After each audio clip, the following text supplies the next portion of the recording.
Okay okay okay. So so ఇప్పుడు వర్షాభావ పరిస్థితులు ఉన్నాయి, ఇప్పుడు ఏం చేయాలి?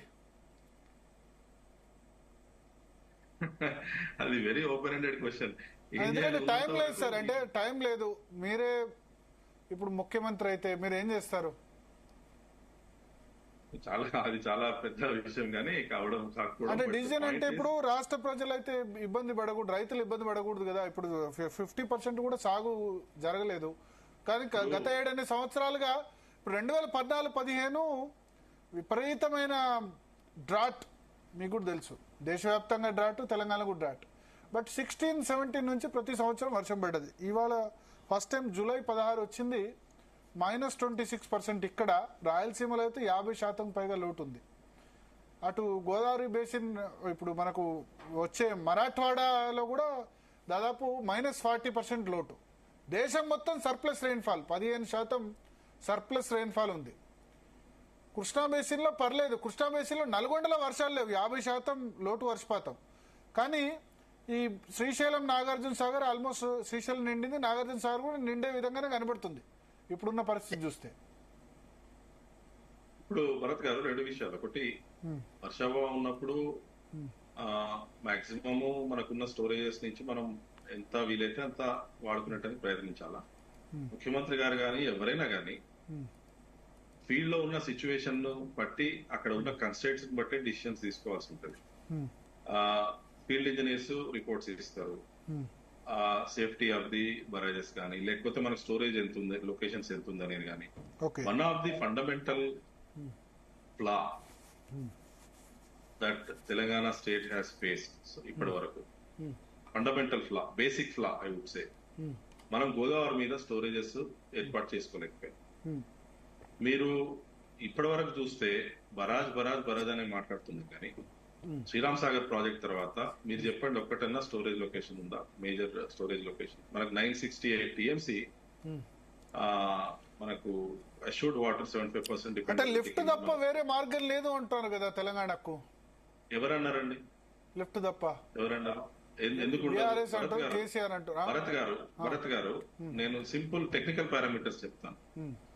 ప్రణహిత వచ్చి కన్ఫ్లుయెన్స్ గోదావరిలో అయిన లొకేషన్ ఒకటి, ఎస్ఆర్ఎస్పి తర్వాత, పోచంపాడు ప్రాజెక్ట్ తర్వాత చెప్తున్నాను.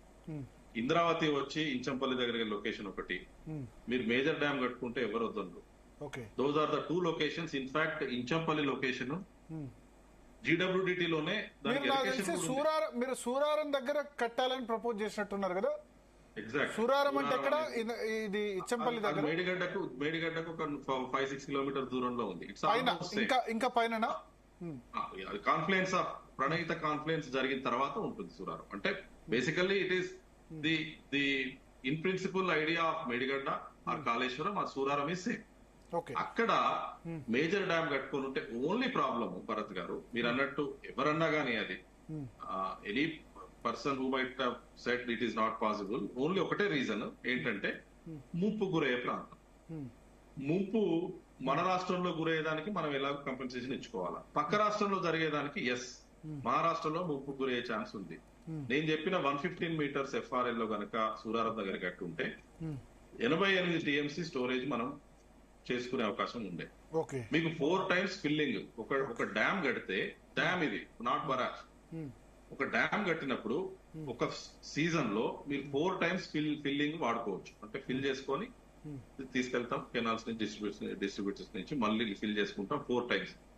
80 into 4 అంటే ఆల్మోస్ట్ 350 టీఎంసీ మనం ఆ డ్యామ్ నుంచి యూజ్ చేసుకునే వెసులుబాటు ఉంటాయి. సో మీ ఉద్దేశంలో సూరారంలో 80 టీఎంసీల భారీ రిజర్వాయర్, అంటే ఇప్పుడు మనకు ఎస్ఆర్ఎస్పి 110 ఉండే, ఇప్పుడు పూడిక వల్ల 80కి పడిపోయిందా? 135 టీఎంసీకి ఉంది, దాన్ని 90కి వచ్చింది, ఇప్పుడు 75 దాకా వచ్చింది.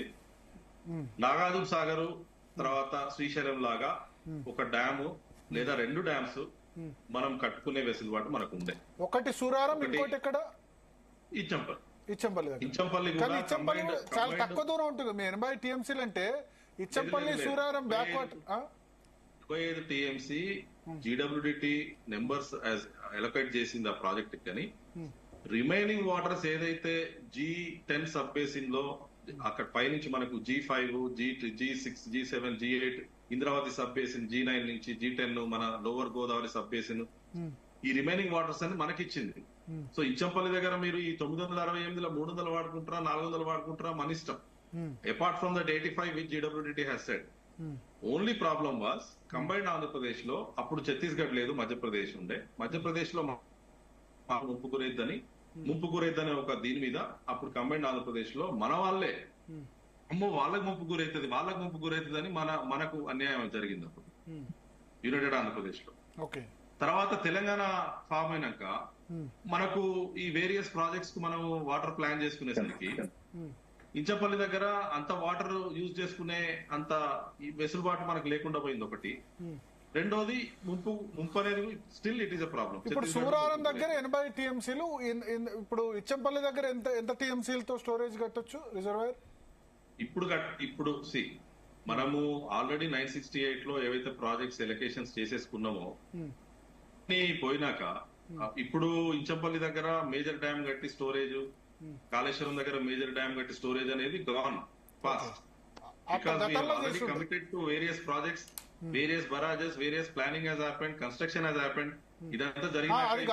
అది కాకుండా మీరు అన్న దాని ప్రకారం సూరారం దగ్గర 80 టీఎంసీల స్టోరేజ్ ప్లస్ ఇచ్చంపల్లి దగ్గర ఎంత స్టోరేజ్ తో కట్టాల్సి ఉండే? ఇచ్చంపల్లి దగ్గర ఒరిజినల్ గా 112.5 మీటర్స్ FRL తోటి 350 టీఎంసీ స్టోరేజ్ ప్లాన్ ఉండింది. 350 టీఎంసీ అది మనం కనుక 112.5 మీటర్స్ FRL తోటి మనం ఛత్తీస్గఢ్ ని మహారాష్ట్రను ఒప్పించుంటే ఈ జిందా తెలిసిమాత్ లెక్క ఒక ఈ 2 డ్యామ్స్ తోటే మనం మొత్తం తెలంగాణ కంప్లీట్ గా. ఇప్పుడు SRSP ఎల్లంపల్లి దగ్గర కూడా మధ్యలో ఏమైనా కట్టొచ్చా?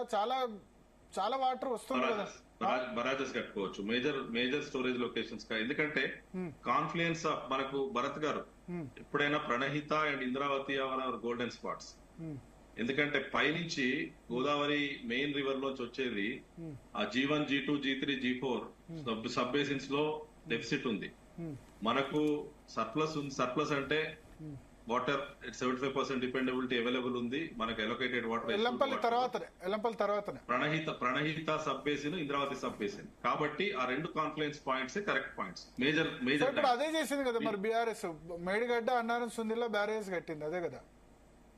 అదే బరాజెస్ కట్టింది. బట్ నా పర్సనల్ ఒపీనియన్ డ్యామ్ కట్టి ఉంటే it would have been much better for various other reasons. Sriram గారు ఒక్క నిమిషం మీరు లైన్ లో ఉండండి. మనతో పాటు గోరంట్ల బుచ్చయ్య చౌదరి గారు, senior most MLA Andhra Pradesh assembly నుంచి, ఉమ్మడి ఆంధ్రప్రదేశ్ లోని సీనియర్ మోస్ట్ ఎమ్మెల్యే.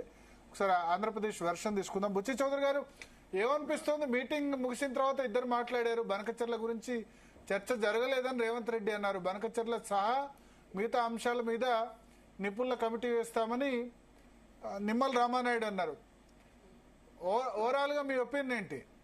నమస్కారం సార్. నమస్కారం. ఒకటి, గోదావరి జలాలు మెయిన్. ఇప్పుడు మనకి ఏంటంటే కృష్ణాలో ఎలకేసులన్నీ పెరిగి మహారాష్ట్రలోను కర్ణాటకలో కూడా ప్రాజెక్టులు అయినా అయ్యేటప్పటికి ఫ్లడ్ సీజన్ లో తప్పితే మిగతాప్పుడు కృష్ణాలో సమస్య వస్తా ఉంది.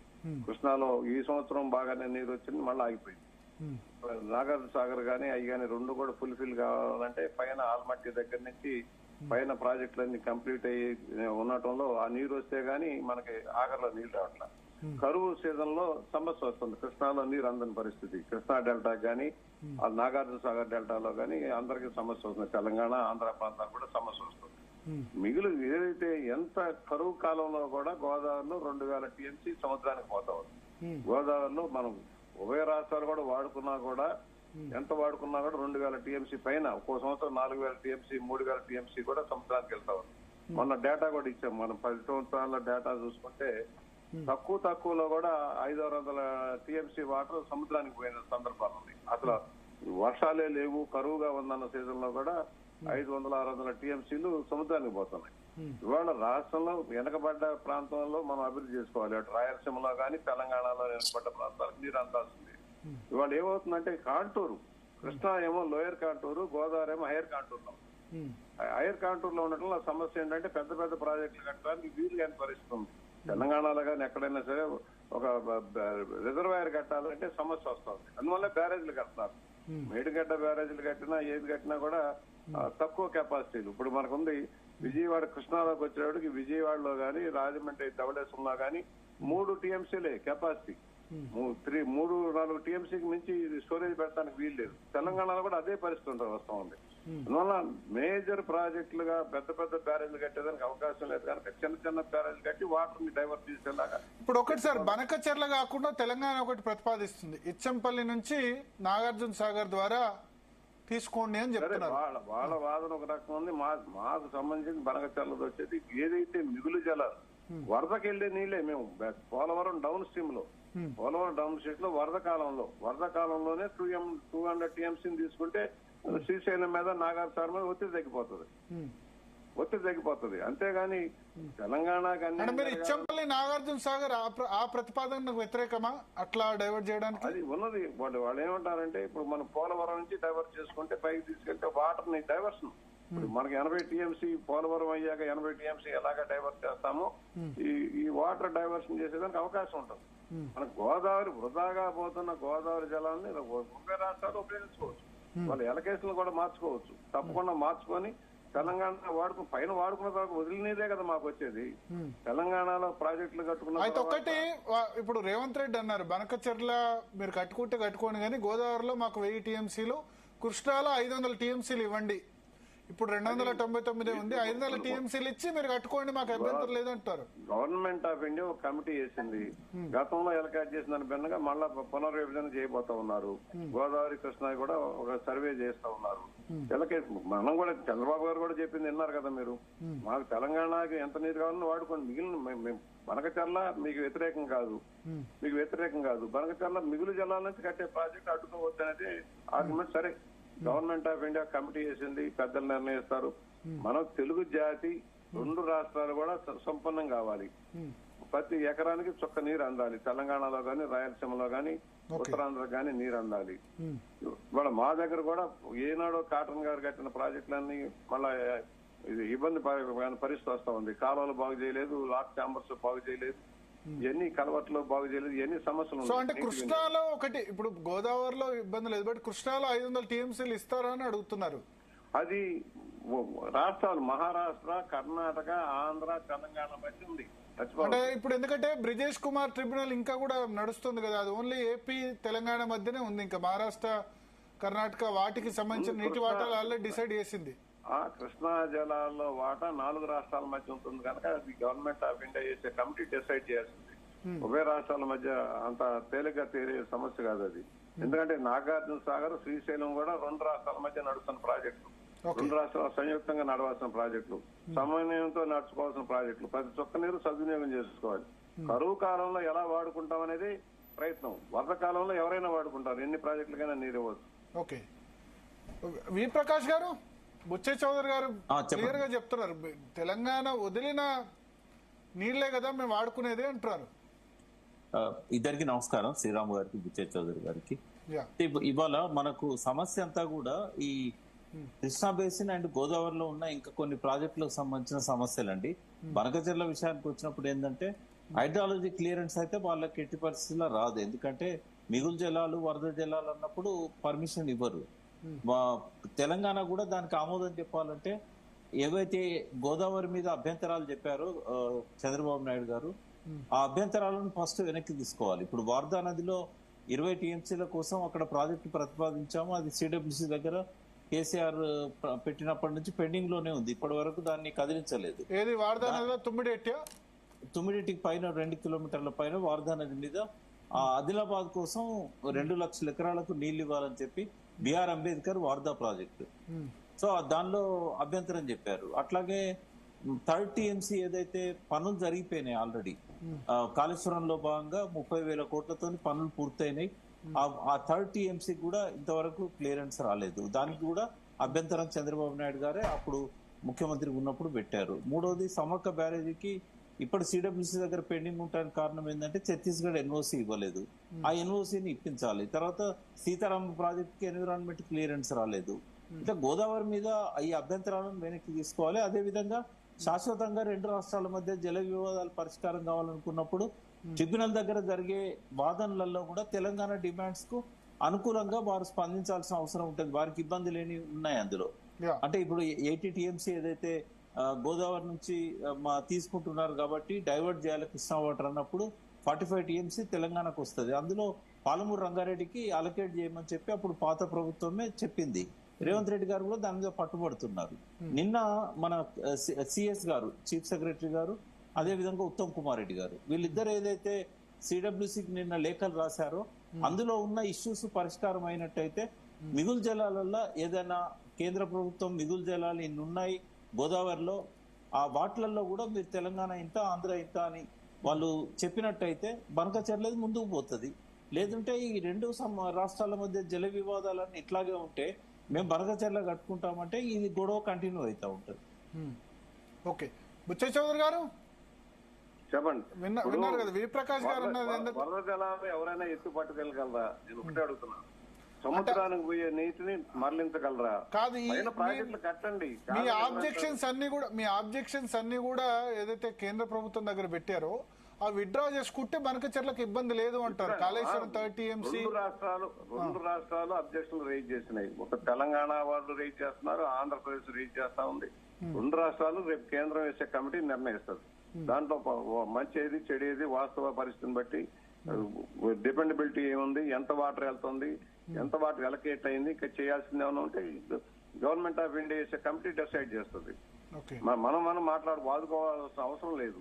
మేము ఏ ప్రాజెక్టులకు వ్యతిరేకంగా, తెలంగాణలో ప్రాజెక్టులకు వ్యతిరేకం కాదు.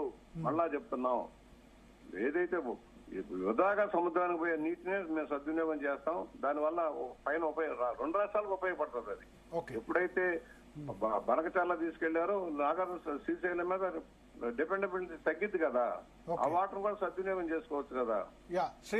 శ్రీరామ్ గారు ఏదో చెప్పాలనుకుంటారు. శ్రీరామ్ గారు. భరత్ గారు, ఇప్పుడు బుచ్చయ్య చౌదరి గారు చెప్పిన వాటికి రెండు విషయాలకు నేను దాని మీద కొంచెం అనాలిసిస్ చెప్పదలుచుకున్నాను. అందులో ప్రకాష్ గారు ఆల్రెడీ ఒకటి చెప్పేసిండ్రు, ఏంటంటే assured waters, Godavari assured waters ఏదైతే తెలంగాణ ప్రాజెక్ట్స్ అప్రూవల్ రానంత వరకు తెలంగాణకు అప్రహెన్షన్ ఉంటుందని వారు చెప్పిండ్రు. That is already taken. అది కాకుండా మనం అర్థం చేసుకోవాల్సింది ఏంటంటే ఈ 2000 టీఎంసీలు 3000 టీఎంసీలు ఇవన్నీ గేజ్ స్టేషన్, పోలవరం దగ్గర ఉన్న gauge station, CWC gauge station చెప్పేది యావరేజ్ వాటర్స్ అంటే ఎన్ని నీళ్లు సముద్రంలో లాస్ట్ 100 years లో పోయినాయి అనేది యావరేజ్, ఒక బ్లైండ్ గా యావరేజ్ తీస్తాం. బట్ సిడబ్ల్యూసీ ప్రామాణికత ఉన్న సంస్థ 2023లో వాళ్ళతో 2018లో 2022లో 2023లో నేను అడ్వైజర్ ఉన్నప్పుడే ఈ స్టడీస్ చేయించడం. క్లియర్ గా వాళ్ళు చెప్పింది ఏంటంటే ఈ 75% డిపెండబిలిటీ కింద సర్ప్లస్ వాటర్స్ అనేది లా ఆఫ్ ది ల్యాండ్ అంటే 75% డిపెండబిలిటీ కింద ఒక్క చుక్క కూడా నీళ్లు లేదని చెప్పింది. ఇది కూడా ఎప్పుడు చెప్పిందంటే ఇంచంపల్లి నుంచి నదుల అనుసంధానం ప్రాజెక్టు భాగంగా ఇంచంపల్లి నుంచి నాగార్జున సాగర్, సోమశిల, గ్రాండ్ ఆనికట్